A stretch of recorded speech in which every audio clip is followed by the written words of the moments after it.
امروز روایت پدری را میشنوید که به خاطر رابطه جنسی با همسر دومش به دختر خودش خیانت میکنه.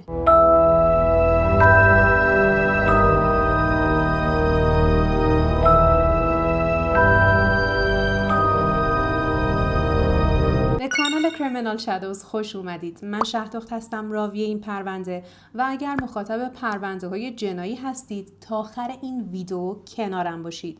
قبل از شروع این ویدیو رو لایک کنید و در حین تماشای ویدیو نظراتتون رو حتما برام کامنت کنید. بریم به 11 اردیبهشت سال 1404. یه بیمار کم سن با علائم مسمومیت شدید و به بیمارستان بوعلی ساری منتقل میکنن.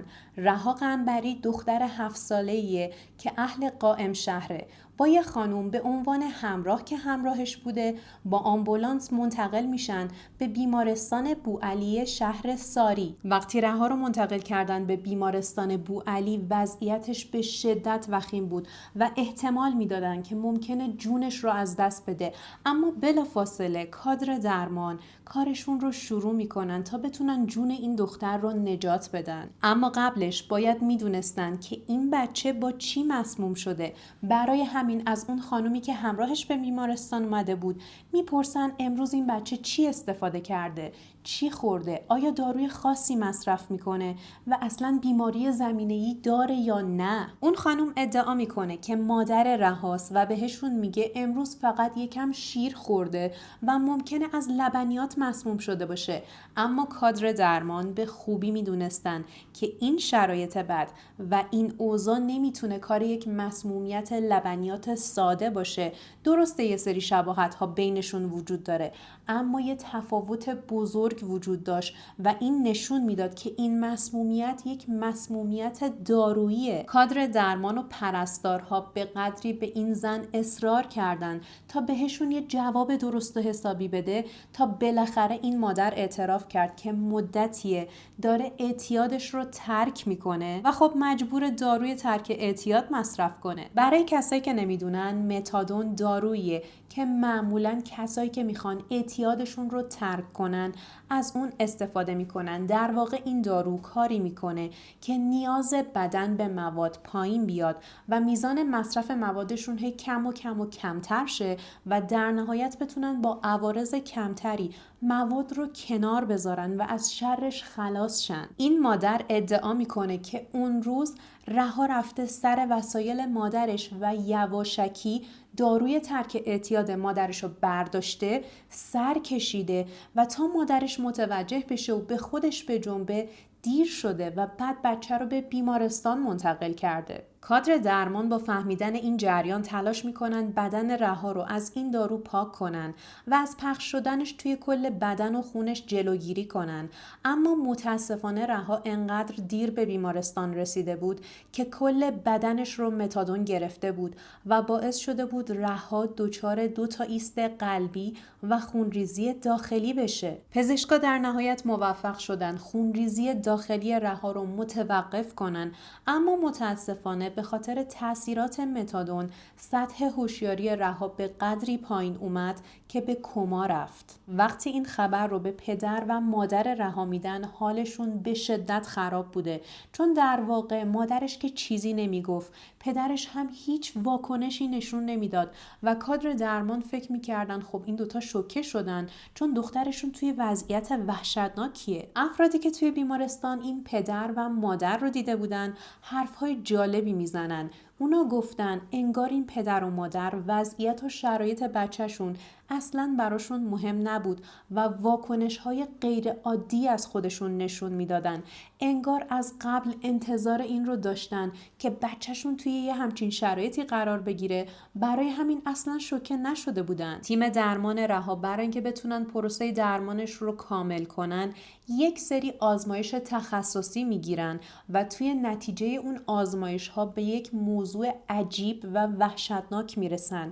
این دختر بچه مغزش التهاب داشته و ورم کرده بوده. به جز این دوز دارویی که توی خون رها بود به قدری بالا بود که پزشکا میگفتن این مقدار دارو و دوز توی خون رها اصلاً همخونی نداره با اون مقداری که خانواده‌اش ادعا کردن. خانواده گفته بودن 1 شیشه متادون رو سر کشیده، ولی این مقدار که توی خونش پیدا شده بود چندین برابر 1 شیشه بوده. آزمایش‌ها نشون میداد که رها یه مدت طولانی متادون مصرف میکرده و این آخرین بار برای بدنش حکم تیر آخر رو داشته و بدنش دیگه نتونسته تحمل کنه و همین باعث شده که مغزش دچار التهاب و ورم بشه. در واقع ورم مغزش به خاطر مصرف طولانی مدت متادون بوده و نظر کادر درمان این بوده که خیلی به زنده بودن این دختر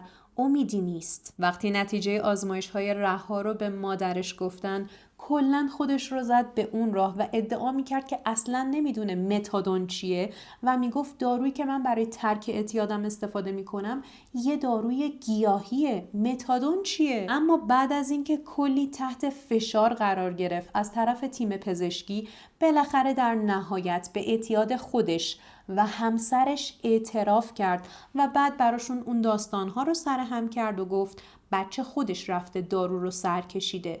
من در جریان چیزی نیستم.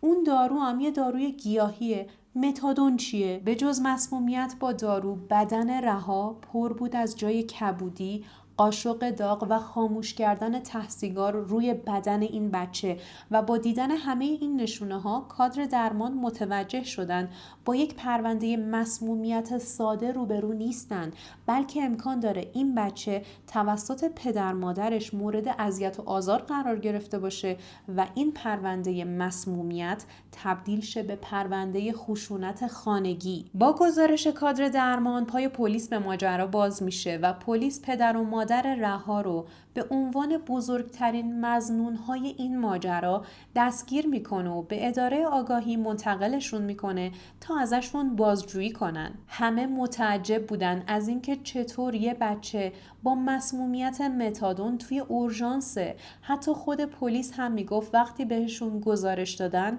که یه بچه کم سن متادون مصرف کرده شوکه شدن و ترسیدن. به جز پدر مادر رها، پلیس برای بقیه نزدیکانشون هم احضاریه میفرسته تا برن اداره آگاهی و باهاشون صحبت کنن و متوجه بشن که رابطه پدر مادر رها با رها چطور بوده. یکی از کسایی که احضار شده بود خاله رها بود و وقتی میرسه پیش پلیس بهشون میگه این زنی که داره ادعا میکنه مادر رهاست اصلا مادر رها نیست، بلکه زن پدرشه. خواهر من مادر اصلی رها و زمانی که رها 3 سالش بوده و برادرش 7 سالش بوده خواهر من درگیر بیماری سرطان میشه و فوت میکنه. خاله بچه ها میگه دامادمون معتاد بود و اون موقعی که خواهرم زنده بود من میترسیدم که نکنه یه روز با مواد یا داروهاش سر بچه ها بلایی بیاره. میگه از اولم چشم دیدن این مرد رو نداشتم، چون وقتی خواهرم مبتلا به سرطان خون شد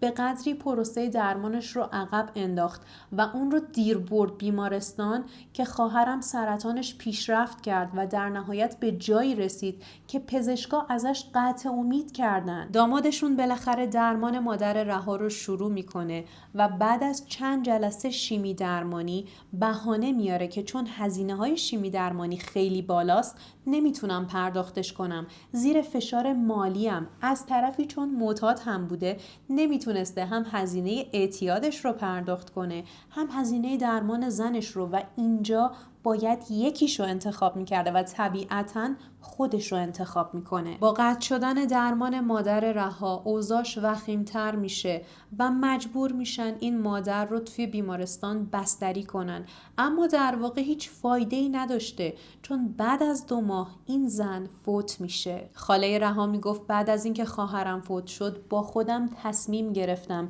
که خواهرزاده هامو با خودم ببرم خونه پدری و اونجا ازشون نگهداری کنم و خودم بزرگشون کنم. اما پدر رها براش یه شرط عجیب میذاره. بهش میگه اگه میخوای بچه ها رو بزرگ کنی یا ازشون نگهداری کنی باید با من ازدواج کنی وگرنه بهت اجازه نمیدم حتی از جلوی در خونم رد شی، چه برسه بخوای بچه ها رو ببینی. خاله بچه ها از این مرد متنفر بود چون اعتیاد داشت، اخلاق نداشت و خواهرش رو اذیت کرده بود. بعد از مرگ خواهرش دامادشون رو توی مرگ خواهرش هم مقصر میدونست. برای همین پیشنهاد ازدواجش رو رد میکنه. این مرد هم از سر لجبازی با خاله بچه ها درست 3 هفته بعد از فوت همسرش به بهونه اینکه برای جمع کردن زندگی و بچه ها نیاز به زن داره با یه خانوم دیگه ازدواج میکنه. بعد از ازدواج پدر رها رابطه بچه ها با خانواده مادریشون کاملا قطع شد. مدتی که از ازدواج این 2 نفر گذشت، این زن به بهانه اینکه میخوام بچه ها به هم عادت کنن کاری کرد که رابطه این مرد و 2 تا بچه هاش با کل فامیل، دوستا و آشنایانشون کامل قطع شه و جز خودش با هیچ کس ارتباط نداشتن. خاله رها گفته آخرین باری که موفق شده خواهرزاده هاش رو از نزدیک ببینه 2 ماه قبل از این اتفاق بوده و وقتی بچه ها رو دیده متوجه شده که رها اصلا شرایط طبیعی نداره، بیحاله و خیلی خسته است. اون میگه با دیدن این شرایط رها خیلی تعجب کرده چون همیشه رها یه دختر شاد و سرزنده و شیطون بوده، به قدری این ور اون ور میدویده، بازی میکرده که در نهایت آخر شبا خسته و کوفته یه جا میافتاده، از حال میرفته و بیهوش میشده. همون موقع هم از نامادری رها میپرسه که رها چرا انقدر بیحاله، چرا انقدر خسته است. این زن هم در جواب بهش میگه چون دیشب دیر خوابیده، تا دیر وقت داشته کارتون نگاه میکرده، الان برای همینه که بیحاله، چون خوابش میاد به خواب درست میشه، خوابش به هم ریخته. بعد هم که رها به خاطر مسمومیت بستری میشه با اطمینان میگه شک ندارم که این زن و شوهر یه بلایی سر این بچه آوردن، اما توی بازجویی پدر و نامادری رها جفتشون تمام اظهارات خاله رها رو انکار میکنن. پدر رها ادعا میکنه که چون رها خیلی بچه شیطونی بوده، من فقط گاهی برای اینکه کنترلش کنم یا تنبیهش کنم کتکش میزدم. واقعا متاسفم برای خانواده هایی که قبل از بچه دار شدن روی کنترل خشمشون کار نمی کنن و هنوز فکر می کنن که این روش وحشتناک بهترین راه تنبیه برای بچه هاشونه. با احترام دستتون بشکنه اگر روی این فرشته ها دست بلند می کنید. همچنین این پدر گفته وقتایی که رها شیطونی می کرده با قاشق داغ این بچه رو تنبیه می کرده و میگه من خودم داغ دارم، زنم جوون مرگ شده، آخه کدوم پدری با بچه خودش و یادگار همسرش چنین کارایی میکنه؟ با قاشق تنبیهش میکنه، سیگارش رو تنش خاموش میکنه و در نهایت هم بهش دارو میخورونه. البته که بازپرس پرونده حرفای پدر و نامادری رها رو باور نمیکنه و با توجه به نتایج آزمایش‌های رها نمونه خونش رو به دانشگاه علوم پزشکی ساری میفرستن تا تحقیقات و نتیجه نهایی مشخص بشه و این افراد به خاطر بلایی که سر رها آوردن به سزای عملشون برسن. اینو باید بهتون بگم که علائم اولیه مصرف متادون توی دوز پایین توی بچه‌ها نفس تنگی، سرگیجه و حالت تهوع. اما اگر یادتون باشه توی آزمایش‌های اولیه مشخص شد که مغزش ورم کرده و التهاب داره، جدا از اون هیچ اثری از اون حالت تهوع یا تنگی نفس نبود و این بچه به کما رفته بود و بدتر از اون دچار 2 تا ایست قلبی شده بود. چند روز بعد نتیجه آزمایش ها میاد و معلوم میشه با توجه به شرایط رها اون از 5 ماه قبل از این حادثه متادون مصرف میکرده و این مصرف هم روند افزایشی داشته و حجم مصرف به قدری زیاد شده که یهویی بدنش دیگه نتونسته تحمل کنه و دچار این شرایط شده. نکته جالب اینجاست که میگن متادون فوق‌العاده تلخه. خدا رو شکر تجربه نکردم، اما طبق چیزهایی که خوندم همه میگفتن هم تلخه هم بدمزه است و افراد بزرگسال هم موقع مصرفش اذیت میشن و به زور مصرف میکنن. دیگه چه برسه به یه بچه‌ای که انقدر سنش کمه. از اجازه بدین قبول نکنیم که 5 ماه سرخود این بچه خودش رفته سراغ متادون، اون رو سر کشیده و یهویی دچار این شرایط شده. تا جایی که میدونم خیلی از مادرها برای اینکه شربت سرماخوردگی رو به خورد بچه هاشون بدن از 1000 تا ترفند، کلک، وعده و وعید استفاده میکنن و اصلا قابل باور نیست که بچه‌ای توی سن رها خودش این دارو رو مصرف کرده باشه. قطعاً یه نفر این رو به خوردش داده یا توی غذا و آب میوه‌اش حل کرده. با مشخص شدن این نتیجه ها تنها مظنونای این پرونده همچنان پدر و نامادری رها بودن، چون در وهله اول خودشون اعتراف کردن که یه مدت طولانی به این دوتا بچه اجازه رفت آمد با کسی رو نمیدادن، اما اونا همچنان اقدام به قتل رها رو انکار میکردن تا اینکه پلیس میره سراغ برادر 11 ساله رها و به عنوان مهمترین شاهد این جریان اون رو به اداره آگاهی میارن تا حرفای اون رو هم بشنون. برادر رها به پلیس میگه که اکثر اوقات برای اینکه خواب بد نبینن نامادریشون بهشون یه شربت فوق‌العاده تلخ میداده و البته بیشتر مواقع اون شربت رو به رها میداده، چون رها بیشتر خواب بد میدیده، از خواب میپریده، بهونه باباشو میگرفته و سرزده میرفته در اتاق اونا رو باز میکرده، میپریده وسط اتاق و گریه میکرده و در نهایت هم اونا مجبور بودن اونو بین خودشون بخوابونن تا آروم شه. همچنین به پلیس گفته یه بار به نامادریش اعتراض کرده، گفته این شربت خیلی تلخه، دوست ندارم بخورم. نامادریش هم بهش گفته ببین من و باباتم برای اینکه حالمون بهتر شه از این شربت میخوریم، بخور تا شب خواب بد نبینی. خیلی برام جالبه که این مرد بعد از فوت همسرش به جای این که بره سراغ یه زنی که زندگیشو جمع و جور کنه، به بچه هاش برسه، به خودش رسیدگی کنه، رفته سراغ یه زن معتاد که گذشته درخشانی هم داشته. در واقع حس میکنم این مرد دنبال زن زندگی یا همسر نبوده، بلکه دنبال یه پامنقلی برای خودش میگشته. برادر رها به پلیس میگه روزی که رها حالش بد شد و اونو آوردیم بیمارستان، رها نشسته بود توی سالن جلوی تلویزیون، داشت کارتونشو میدید که نامادریم از اون شربتا ریخت توی شیر و داد به رها و خورد. بعدش هم رفت سراغ کار خودشو، اصلا متوجه نشد که رها حالش بد شده و متاسفانه وقتی میبینه رها حالش خیلی بده، صورتش کبود شده و درست نمیتونه نفس بکشه، جوری که انگار هوایی وجود نداره، تازه متوجه میشه این بچه حالش بد شده و اون موقع زنگ میزنه به اورژانس و تا اورژانس بیاد و منتقلش کنن به بیمارستان خیلی طول میکشه. در واقع این خانوم به صورت روزانه به این بچه شربت میخورونده تا کمتر شیطونی کنه و اونو اذیت نکنه و آرامشش به هم نریزه و همچنین شبها آروم و عمیق بخوابه و مزاحم خلوت اون و شوهرش نشه تا بتونن رابطه جنسی داشته باشن. متاسفانه وضعیت رها به قدری وخیم بود که 10 روز بعد از منتقل شدنش به بیمارستان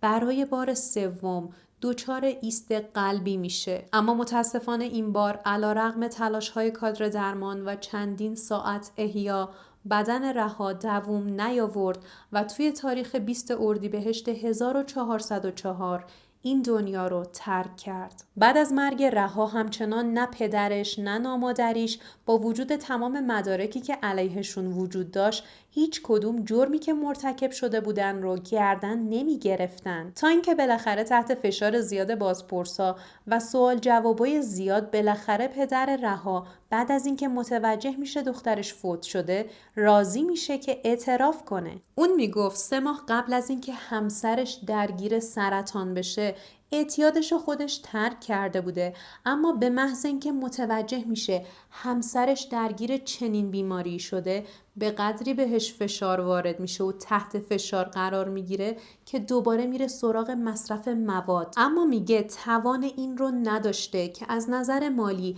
هم بتونه هزینه‌های درمان همسرش رو پرداخت کنه، هم هزینه‌های مواد خودش رو. برای همین تصمیم میگیره درمان زنش رو متوقف کنه.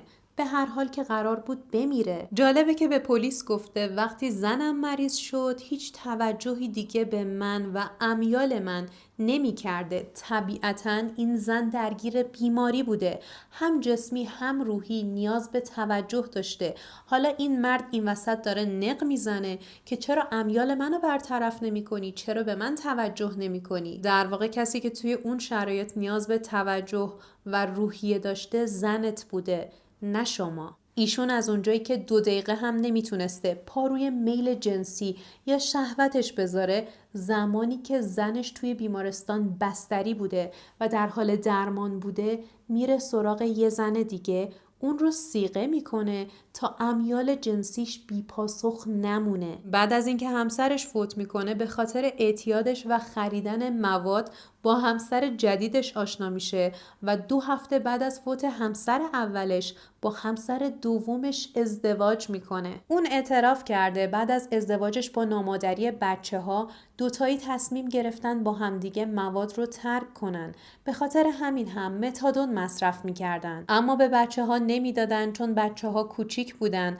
و مشکلی هم نداشتن. اما هرچی بچه‌ها بزرگتر میشدن به نظر میرسید که دارن با زن باباشون دچار مشکل میشن و برای اون و همسرش بیشتر مزاحمت ایجاد میکنن. پدر رها میگه یه شب که با خانومم توی اتاق خوابمون مشغول رابطه جنسی بودیم، رها یهو در اتاقمون رو باز کرد و اومد تو و ما غافلگیر شدیم. بهش گفتیم هر چیزی که دیدی همش خواب بوده و واقعی نیست و برای اینکه بتونن آرومش کنن بهش گفتن بیا وسط ما بخواب. اما از اون شب به بعد این میشه عادت رها و هر شب میرفته در اتاق رو باز میکرده، میرفته بین این دوتا میخوابیده و اوضاع به جایی میرسه که این زن وقتی شرایط رو میبینه لج میکنه. به شوهرش میگه تا زمانی که بچه‌ها توی خونه باشن من حاضر نیستم باهات رابطه جنسی داشته باشم. این مردم برای اینکه با زنش بتونه تنها باشه چند باری بچه‌هاش رو میفرسته خونه مادرش، اما مادر این مرد هم مسن بوده، خودش نیاز به نگهداری داشته و نمیتونسته مدام بچه‌ها رو نگه داره تا این دوتا با هم خلوت کنن. پدر رها رابطه خوبی با خاله بچه‌ها هم نداشته، چون ردش کرده بوده یه جورایی توی لج و لج بازی بودن و اصلا حاضر نبود بچه‌ها رو پیش خاله‌شون بذاره. این مرد به پلیس گفته که زنش یه شب یه فکری به سرش میزنه و بهش پیشنهاد میده که بیا هر شب به بچه‌ها یه کوچولو متادون بدیم تا هم عمیق و راحت بخوابن هم مزاحم خلوت من و تو نشن. کار راحتیه، میتونیم دارو رو به بهانه این به خوردشون بدیم که شبا دیگه خواب بد نبینن. ولی این پدر ادعا کرده که به هیچ عنوان پیشنهاد این زن رو قبول نکرده و بهش اجازه نداده که به بچه‌هاش متادون بده. همونجا این زن متوجه میشه که این مرد به حرفاش گوش نمیده و دوباره اون رو تحت فشار قرار میده و بهش میگه حاضر نیستم همچنان باهات رابطه جنسی برقرار کنم. یه مدت میگذره و همه چیز خود به خود درست میشه. بچه‌ها سر موقع میخوابیدن و هیچ مشکلی بین این زن و شوهر هم وجود نداشت. پدر بچه‌ها همینجا متوجه میشه که زنش به بچه‌هاش یواشکی متادون میخورونده. وقتی این موضوع رو متوجه میشه اولش مخالفت میکنه، اما حتی جرأت پرخاش کردن به زنش رو هم نداشته و مؤاخذش هم نمیکنه، چون میشه گفت یه جورایی این قضیه به نفع خودش هم بوده. اگه بچه‌ها میخوابیدن خلوت اونها هم به هم نمیخورد. برای همین بالاخره راضی میشه که گهگاهی به بچه‌ها یه کوچولو متادون بدن که هم بچه‌ها راحت بخوابن هم اونا راحت باشن. اون ادعا میکرد که فقط در همین حد از جریان با خبره و روحش هم خبر نداشته که زنش مرتب به بچه‌ها متادون میداده و کم کم دوز دارو رو براشون بالا میبرده. با اعترافای پدر رها دیگه معلوم بود که مسبب قتل این بچه اون و همسرش هستن، اما با این وجود نامادری رها تمام حرفهای شوهرش رو انکار میکنه و میگه من هیچ ربطی به مرگ رها و مسموم شدن بچه ها نداشتم و مسموم شدنشون به خاطر اینه که خودشون بازیگوشی کردن و شربت و یواشکی سر کشیدن یا شوهرم اصلا بدون اطلاع من به اونا متادون داده. یعنی با وقاحت تمام گفته مرگ این بچه یه سهلنگاری بوده و پدر رها هم گفته مرگ دخترم یه تصادف بوده. بعد از این اعترافا پرونده رها رو به دادسرای ساری میفرستن تا دادستانی برای سرنوشت این پرونده تصمیم بگیره. با توجه به اینکه این جنایت چند ماه قبل اتفاق افتاده هنوز حکم نهایی براش صادر نشده. در مورد نامادری رها باید اینو بهتون بگم که پدر رها از این زن به هیچ عنوان شکایت نکرده و این به این معنیه که این زن هیچ حکم اعدامی در انتظارش نیست و در نهایت بنا به حکم قاضی احتمال اینکه فقط حبس در انتظارش باشه زیاده. پدر رها اولیای دمه و قیم محسوب میشه و طبق قانون هیچ اعدامی در انتظارش نیست و نهایتا ممکنه حبس بگیره، اما 2 تا 4 سال. در نهایت فقط ممکنه اون رو محکوم به پرداخت دیه بکنن، اون هم به پسر خودش و همه این حکم ها بستگی به نظر قاضی این پرونده داره که همچنان در جریانه و هیچ حکم نهایی براش صادر نشده. توی پرونده فاطمه حقیقت پژوه یه عده بر این باور بودن که اتفاقی که برای دخترش افتاد اون هم بعد از ازدواج دومش هیچ ربطی به این مادر نداشته. اگر این پرونده رو ندیدید بهتون پیشنهاد میکنم حتما برید توی کانال ببینید، چون یه عده معتقد بودن فاطمه دل داشته و باید زندگی میکرده، در صورتی که به عنوان یک مادر باید از دختر خودش در مقابل ناپدری دفاع میکرده و مراقبت میکرده. توی این پرونده هم دقیقاً پدر رها در مقابل نامادری باید میایستاده و مقاومت میکرده، چون وظیفه اصلیش حفاظت از رها بوده. امیدوارم بعد از این پرونده به این نتیجه برسید که نامادری دلش برای بچه های شما نسوخته و تمام تلاشش رو میکنه که بچه هاتون رو از خونه فراری بده و هر بلایی ممکنه سر اونها بیاره. اگر شرف و انسانیت نداشته باشه و دنبال منفعت شخصیش باشه. البته دور از جون اون 2% ناپدری و نامادری هایی که توی این دنیا هنوز هستن، شرف و انسانیت دارن و فوق‌العاده از پدر مادر اصلی دلسوزترن. واقعا چرا یه پدر باید جون بچه هاش رو 2 دستی تحویل زن صیغه‌ای یا زن دومش بده فقط به خاطر اینکه یک رابطه جنسی میخواد یا میترسه از اینکه پیر بشه و تنها بمونه؟ چقدر میتونه یک پدر سنگ دل باشه و حتی از قاتل بچهش شکایت نکنه؟ نمیدونم، شاید انتظار داره اون زن آزاد شه و امید داره دوباره با هم زندگی میکنن. آخه این چه زندگیه؟ ازتون میخوام یه جمله برای پدر رها این پایین بنویسید. شاید یه روزی این ویدیو رو ببینه و با خوندن نظرات واقعی مردم راجع به خودش به اون سهلنگاری و خیانتی که در حق دخترش کرده پی ببره. رها و برادرش توی این پرونده فوق‌العاده مظلوم بودن. به نظرتون توی این پرونده مقصر اصلی کی بود؟ پدر رها یا نامادریش؟ ممنونم که تا این لحظه کنارم بودید و بی‌صبرانه منتظر شنیدن نظرات کارشناسانتون توی کامنت ها هستم. البته که میدونم به هم لطف داشتی و این ویدیو رو لایک کردی. اگرم نکردی قطعاً الان لایک میکنی. بهت پیشنهاد میکنم ویدیوهای قبلی کانال رو از دست ندی و مرسی.